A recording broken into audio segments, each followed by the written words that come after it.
Yun, maglalapag na naman tayo ng blessing. So kagaya uli ng dati kung ikaw yung unang makarating sa area na paglalapagan ko nito, kailangan mo mamili agad kung itong ampaw o itong instant blessing na. So nasa sayo yung desisyon kung anong pipiliin mo. Panoorin mo sa next video kung saan banda area ko to ilalapag. Ingat, God bless.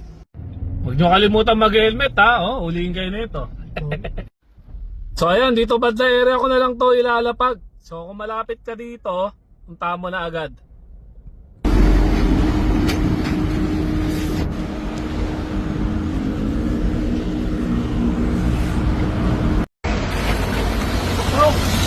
Taga saan ka pare? Malapit ka lang. Nako po! Mag-helmet kayo. Alam mo naman yung natin kailangan mo mamili kung ampaw o instant budget. Sigurado ka? Kaya mo na ito. Dadagdagan ko 2,000 yan. Ito dadagdagan ko to 2,000. Sigurado ka? Sana ko nung kasasawa ko dyan, sinikod din ako. Okay, susunod mag-helmet Sigurado ka, hindi na to. Okay, sige. God bless, God bless.